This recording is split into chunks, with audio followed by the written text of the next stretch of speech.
Bom dia, boa tarde, boa noite, boa madrugada, como diz o professor Nini. Futuros residentes, sejam muito bem-vindos a mais um podcast da nossa série Pode Cair na Prova Dan Higgs. Falta pouco, muito pouco para a prova Dan Higgs e agora é a hora da gente fixar aqueles conceitos fundamentais que podem trazer aquelas 2 ou 3 questõezinhas a mais no dia da prova que vão fazer toda a diferença na nossa classificação. Hoje eu trouxe aqui a nossa querida prof de pediatria, Rafa Hansen, que fez a análise da prova para nossa revisão, que acontece entre os dias 10 e 22 de novembro. Espero que vocês já estejam inscritos. Caso não estejam ainda, se inscrevam no link da bio. E a Rafa fez a análise da prova para montar essa revisão, que vai ser fantástica. E eu trouxe ela aqui no podcast para a gente ter uns insights, então, de quais as conclusões que ela tirou nessa revisão. Rafa, seja muito bem-vindo, obrigado por aceitar o convite. Obrigada eu. Obrigadão aí, é uma satisfação estar aí com todos que estão nos ouvindo, então hoje pra gente poder dar um foco aí total na pediatria e garantir umas questões nessa prova aí que tenho certeza que vai ser show. Perfeito. E Rafa, fazendo essa análise da prova para revisão, tu consegue identificar algum padrão na prova Dan Higgs? Qual foi a impressão que tu ficou geral da prova, assim? Então, a prova, assim, né, num geral, ela valoriza muito a questão da interpretação clínica, tá, do candidato. É uma aplicação muito mais prática. Então, o que acontece? A maioria ali tem meio que uma tendência de prova, tá? Tem ali os assuntos, né, que é puericultura, então infecto e NEL sempre cai, então é boa parte da nossa prova, tá? E a banca costuma repetir alguns padrões, tá? Que a gente costuma ver que ele repete alguns padrões, então para o aluno poder reconhecer esse padrão ali, né, das questões, justamente às vezes garante muito mais do que uma decoreba ali, do que algum detalhe, pegar esse padrão, o tipo, né, como a banca costuma nos cobrar, e a gente consegue, então, ter alguns ajustes ali para garantir umas questões. Fazendo a revisão da Higgs, a gente identificou que a Higgs tem um comportamento muito clássico, assim, na maneira como ela pede as questões, né? Isso a gente notou em quase todas as áreas. Então, esse estudo estratégico, baseado no que ela costuma dar como importante, é uma coisa muito interessante. Dentre os temas que tu citou ali, a gente sabe que uma boa parte, né? Acredito que ali, talvez um quinto, um quarto da prova seja puericultura e desenvolvimento infantil. Exato, Will. Justamente a gente tem alguns conceitos ali que sempre vão cair, tá? A gente falando ali, então, né, vamos começar a focar em alguns assuntos aí para que o pessoal também possa, né, tá fazendo algumas anotações, algumas coisas bem pontuais. A gente tem a questão da puericultura e do desenvolvimento, coisas que sempre, então, estão caindo, tá? Eu anotei aqui algumas coisas pra gente poder dar aí um gás maior, tá? Perfeito, papel e caneta na mão, gurizada. Isso aí, foco. Então, aqui, em questão a marcos do desenvolvimento, tá? Sempre cai na prova. E são sempre pares meio clássicos, tá? Ela costuma ali pedir 4 a 6 meses. O que a gente espera dessa criança? Então, busca ativa de objetos. Quando a gente vai lá, fala em 6 a 9 meses, justamente, a gente já pensa que esse bebê já transfere um objeto para outra mão. Então, ele traz isso nas alternativas. E, geralmente, ele cobra esses pares. Geralmente, ele pede, então, o que tá ali na caderneta mesmo de saúde da criança, tá?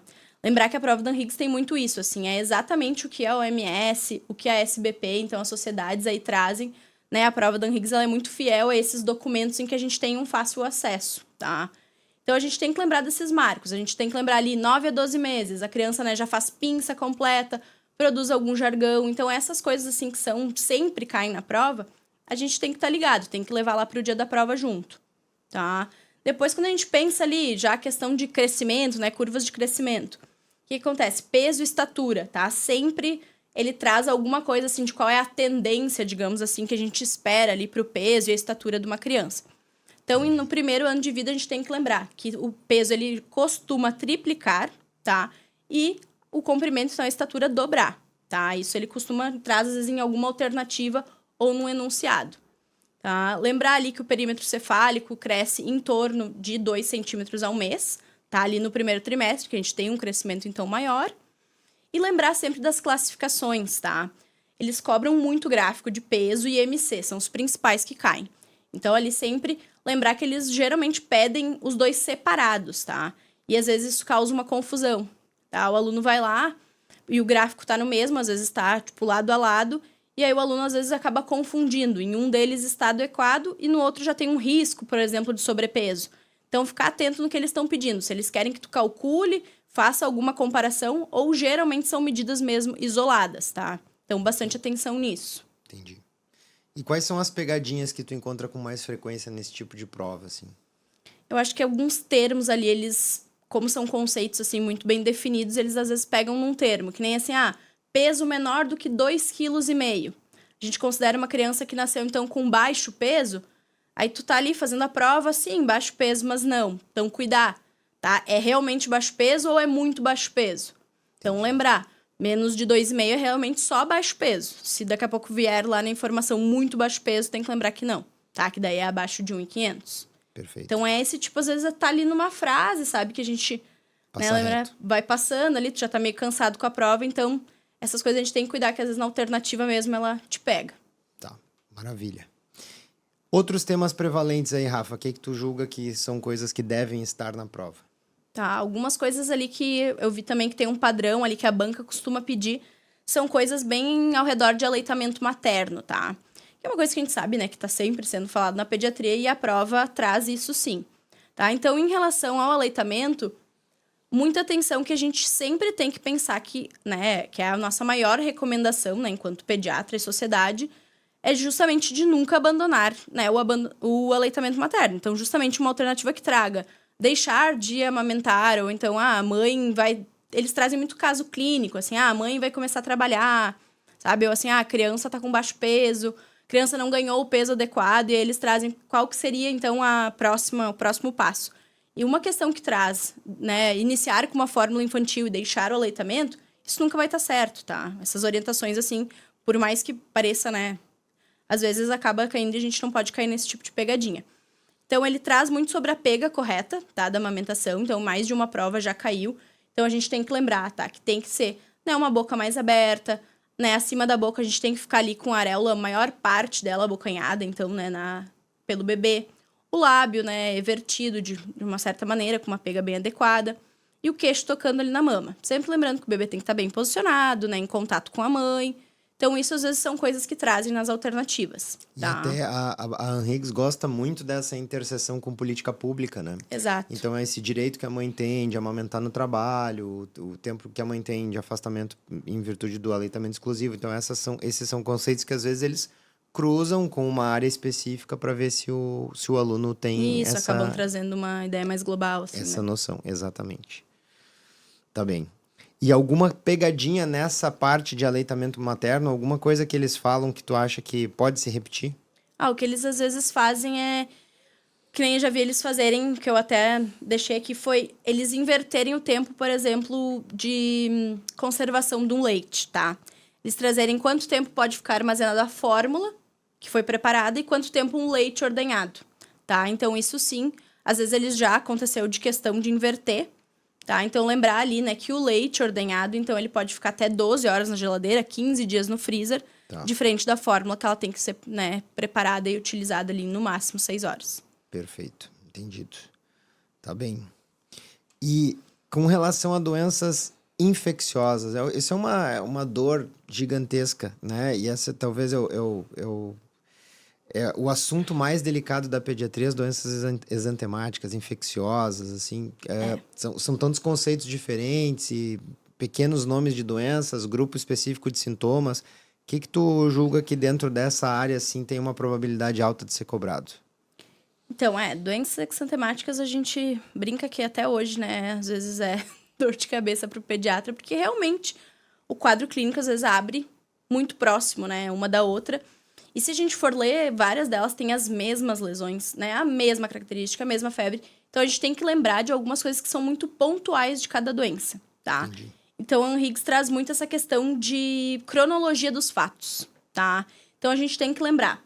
Roséola, tá? O nosso exantema súbito. Então, ele vai trazer a cronologia. Teve a febre, desapareceu essa febre, e aí sim veio, então, as lesões. Aí sim que veio o exantema. Isso é muito típico, né, da Roséola. Então, justamente, são coisas que ele pede com essa cronologia. Perfeito. Então, geralmente, ele te traz um caso clínico que te faz entender ali para te conseguir diferenciar, tá? Dificilmente é algo muito comparativo, assim. Aí, outras que sempre caem, né? Mão, pé, boca, que é uma... Todo ano a gente tem, né, os nossos surtos aí locais de mão, pé, boca, então sempre traz Lembrar, então, né, que a gente tem as úlceras, né, orais, as vesículas, principalmente nas extremidades, né, então pés, mãos e na boca. E lembrar que, então, né, o micro-organismo envolvido é, né, o vírus da Coxsackie. Então, às vezes, ele pede também qual é o nosso vírus aí na doença, tá? E algumas coisas, assim, que são daí já mais, digamos, patognomônicas de algumas doenças, tá? O sarampo, eu acredito muito que nessa prova possa vir, tá? Porque a gente tá falando muito em sarampo. A gente teve uma queda aí de vacinação, né? Importante. E a gente começou a ter novos, né? Ressurgir aí uma doença, né? Antiga que a gente tinha praticamente erradicado. Então, acredito Olha, que essa é uma eles dica possam... quente, né?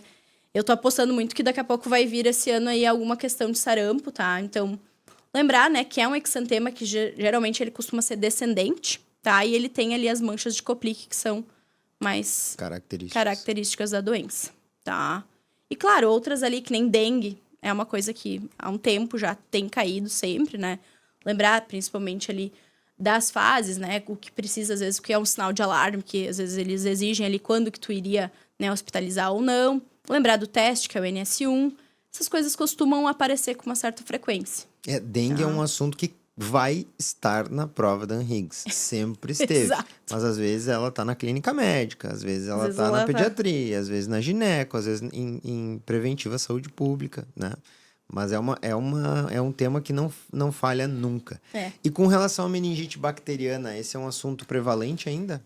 Ainda é, tá? E o que acontece? Nem só a bacteriana, mas a Anhiggs, ela faz meio que de duas maneiras, assim. Ou ela te traz no enunciado um líquor, tá? Um valor de líquor. E aí, justamente, ela te traz ali alguma coisa, né, que tu consiga definir pela história ali. Tu faz a diferenciação se é viral, bacteriana, fúngica. Ou ela te dá um caso clínico, tá? Aí ela faz ali, já falando que seria, então, né, uma criança... Ela fala faixa etária, às vezes ela fala algum outro contato, alguma outra coisa que te faz levantar qual seria a hipótese. E ela te pede qual seria o líquor esperado. Nas alternativas, então, ela dá. Então, a gente tem que lembrar, né, ali as diferenças clássicas que tem, né? Principalmente na bacteriana, ali um aumento de proteínas, né? Um consumo mais importante de glicose. Lembrar aí desses diferenciais, acho que vale a pena ali de, né, porta de prova, a gente às vezes ainda dá uma revisadinha ali nesses principais diferenciais ali das meningites que costuma cair. Perfeito. Esse bloco de infecto, alguma pegadinha que tu acha que o pessoal deveria ficar de olho na prova? Olha, justamente eu acho que as meningites, tá? Às vezes eles colocam alguma coisa ali de celularidade, trazem uma glicose normal, mas lá na história acabam querendo meio que te tendenciar para daqui a pouco algum caso de bactéria. Então, prestar atenção mesmo nos valores que vêm, tá? E algumas outras coisas, assim, que nem a gente já viu ali em relação a algumas doenças, assim, a mãe ter alguma doença, se contraindica ou não aleitamento, tá? Então, a gente tem que lembrar que pouquíssimas coisas contraindicam, tá? São muito mais lesões ali ativas, digamos, né, no peito, alguma coisa assim, mas não contraindica, então, digamos, uma varicela, tá? Algum herpes ou uma própria tuberculose latente. Então, lembrar dessas coisas assim, eles costumam fazer uma pegadinha, te fazer entender que precisaria suspender. Tá. E acredito que seja mais ou menos por aí. Perfeito. Vamos para neonatologia. O que tu acha que são os conceitos fundamentais para essa parte da prova? Esse é um assunto confirmado na prova da Anhiggs também, né? Confirmado. Impossível que não caia. Exatamente. Sem dúvidas cai. Então, eles costumam trazer, tá, cuidados ali iniciais. Então, o bebê nasceu, né? Necessidade de reanimação ou não. Então, eles já trouxeram mais de uma questão em relação ao clampeamento, tá? Então, um clampeamento, né, oportuno aí, tardio, que a gente chama, né? Então, pelo menos 30, 60 segundos que a gente deixaria esse bebê, né? Para um bebê, então, que ele, né, tá vigoroso, né? Tá chorando, né? Respira espontaneamente. Então, a gente lembrar aí do clampeamento que não é imediato. Ele também costuma trazer, às vezes, alguma diferença ali entre a reanimação do menor do que 34 semanas e o maior ali. Então, né, que mais ou menos divide, né, ali os, né, pré-termos.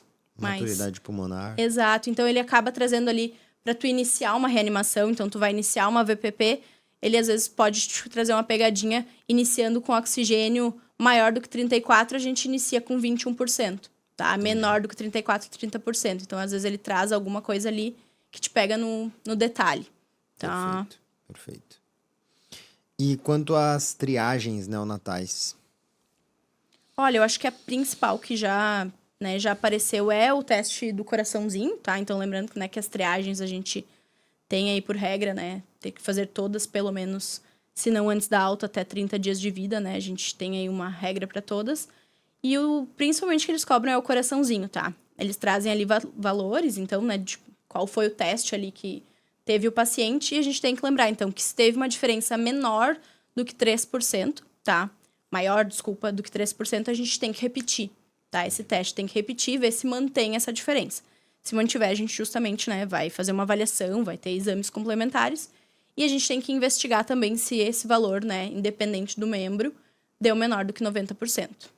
Tá, o teste do pezinho, lembrar, né, das principais doenças, aí, então, de rastreio, né, por essa triagem, seria fibrose cística, né, nossa hiperplasia adrenal congênita, anemia falciforme. E lembrar que o SUS tem uma ideia de ampliar esse teste do pezinho, tá, cada vez mais. Então, a gente tem que sempre revisar que de um ano para o outro, às vezes, eles acabam conseguindo incluir alguma doença no teste do pezinho. Tá. Perfeito. E quais que tu julga que são as pegadinhas mais frequentes dessa parte da prova aí, Rafa? Algumas orientações de alta de maternidade, tá? Às vezes eles trazem ali, que o bebê mama bem, tem um ganho de peso adequado, né? Foi pesado antes da alta, teve um ganho de peso adequado, sinais vitais estáveis. Se esse bebê, ele pode, então, ter alta com menos de 48 horas da internação. E não, tá? A gente tem, então, né, protocolado isso, que pelo menos, então, né, 48 horas esse bebê tem que permanecer na maternidade. Então, às vezes, ele te faz isso, ele vai te induzindo para uma história, né, que parece ser ok, adequado. E aí, justamente, não, esse bebê não poderia ter alta. E outras questões, às vezes, ele traz ali, que nem prematuro. Ele vai lá e te diz para fazer uma vacina pela idade corrigida, tá? E não, prematuro a gente faz pela cronológica. Sempre lembrar, então, o prematuro, a idade que ele tá ali no momento é como, né, os demais bebês no calendário. Entendi. Não é nada por idade corrigida. Então, às vezes, essas pegadinhas aí ele acaba trazendo, tá? Perfeito. Ótimo. Tá bem, Rafa. Vamos passando para as partes não tão prevalentes, mas eu acho que emergências pediátricas ainda é um tema que aparece pelo menos uma questãozinha ali todo ano, né? Tem, exato. Também é um tema que a gente, né, não dá para menosprezar, porque também tá sempre presente na nossa prova, tá? E eu acho que, assim, um dos principais assuntos, eu diria que é a questão ainda da convulsão, tá? Principalmente ele vai trazer ali casos em que, né, vai ser o caso a mais comum da infância, que é a nossa febril, tá? Então, a crise, né, simples ali, febril, ele traz muito isso, então ele te dá ali na história, né? E te faz pensar se realmente, faz questionar ali se é um caso que tu precisa investigar, se é um caso que tu precisa, às vezes, iniciar um anticonvulsivante, e não, então a gente tem que lembrar, né, que se na história ali foi um caso dentro da faixa etária mais prevalente ali, né, de 6 meses a 6 anos, que é a nossa maior faixa etária de ter crise febril. E a gente, né, se foi uma crise que foi ali autolimitada, né, geralmente ali com antitérmico ela se resolve.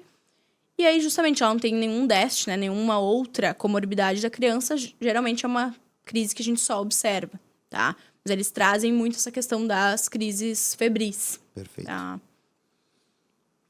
Outra coisa que, né, a gente sabe que isso acho que cai também, vale para todas as outras matérias, sempre tem as de reanimação, né? Assim como tem a neonatal, a gente tem aqui, eles trazem alguns conceitos ali, né? Principalmente o que a gente vê no PAUS, ali no curso, né, de reanimação, que tem ali a questão da PCR, então, que a gente tem que lembrar de algumas coisas, eles gostam de pedir meio que diferencia do adulto, sabe? Então, essas peculiaridades para pegar quem daqui a pouco estudou só uma reanimação adulta, tá? Então, tem que lembrar, né, que se a gente tá com 2 reanimadores ali, as compressões 15 para 2 ventilações, tá?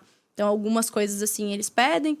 Às vezes eles pedem a questão de uma dificuldade de acesso venoso, para lembrar da opção de fazer intraóssea, tá? Ele acaba te dando algumas outras pistas assim. E lembrar que, né, na criança, a principal causa é respiratória, tá? Então, a criança, Sim. né, diferente do adulto, que, né, a maioria é por causa cardíaca, ela justamente, né, vai fazendo uma hipóxia e acaba fazendo uma parada respiratória. Essas coisas as bancas gostam de perguntar, porque aí pega aquela pessoa que tá pegando um conceito emprestado da outra área. Tava assim. focando ali, não é diminuir prometria, não se aplica. Exatamente. Tá. E com relação a pegadinhas nessa parte da prova, alguma preocupação? Acho que vale lembrar de novo em relação à crise convulsiva. Às vezes eles trazem o caso de uma criança que tá tendo algum déficit neurológico ou tá com algum outro sinal ali de comprometimento do sistema nervoso. E aí traz que teve uma crise convulsiva febril.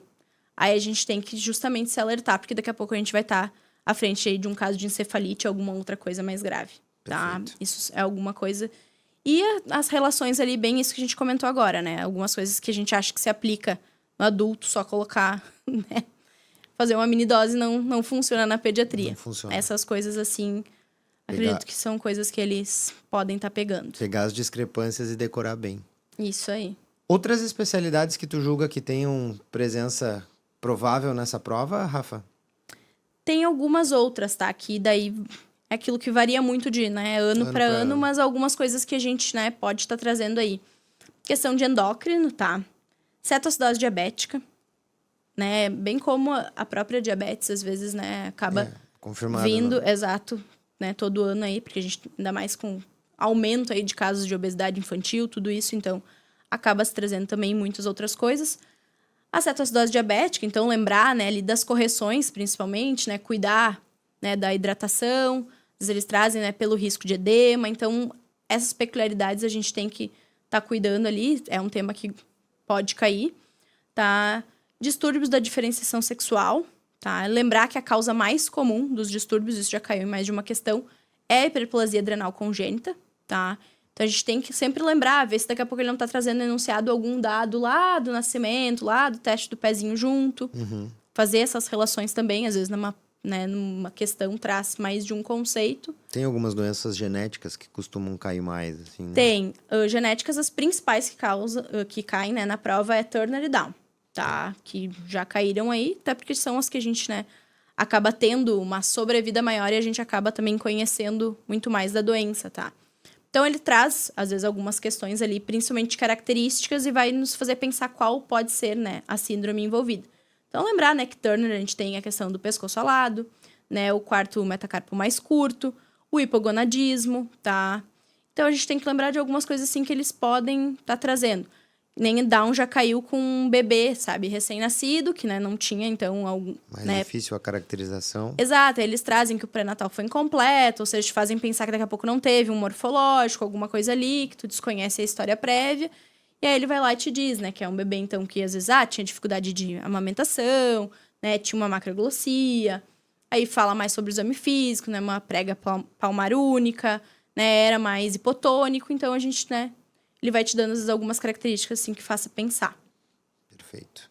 Dentro dessa parte de especialidades, algo mais que tu queira acrescentar aí, Rafa?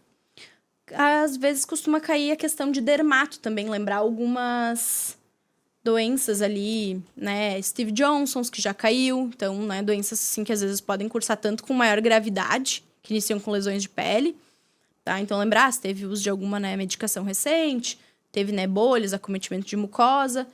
E às vezes cai algumas coisas até sobre lesões benignas, tá? Do recém-nascido, que a gente acaba vendo em exame físico, que às vezes pode cair, tá? Melanose pustulosa já caiu, às vezes até lesões básicas ali, eritema tóxico, essas questões às vezes trazem alguma informação ali e justamente são lesões benignas, tá? Perfeito. Rafa, esse é o conteúdo que tu vai explorar ao longo de 6 horas, a pediatria, 6 horas no nosso intensivão, né? Então, imagino que vai ser uma coisa pegada, é muita coisa pra gente falar. É, né? bastante coisa. Joia. Tá bem. De recado final, tu queria deixar alguma coisa pro pessoal que tá se preparando para essa prova, que tu julga que seja importante manter em mente?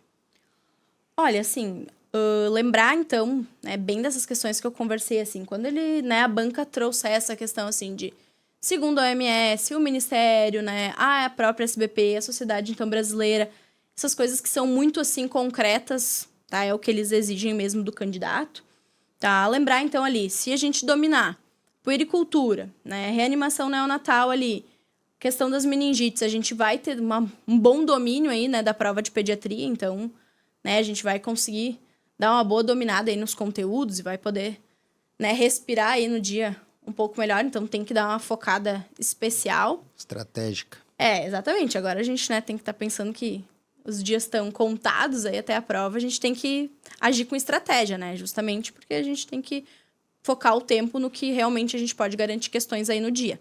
Perfeito. Maravilha. Rafa, muito, muito, muito obrigado. Pessoal, espero que vocês tenham feito anotações, né? Porque a prova está próxima e talvez a Rafa tenha entregado algumas questõezinhas aqui para vocês, for free, de graça.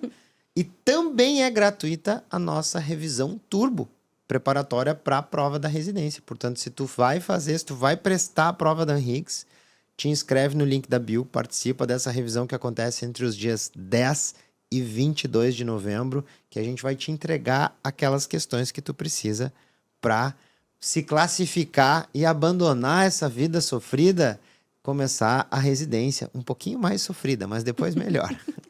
Muito obrigado, Rafa. Um abraço e até a próxima. Valeu, pessoal.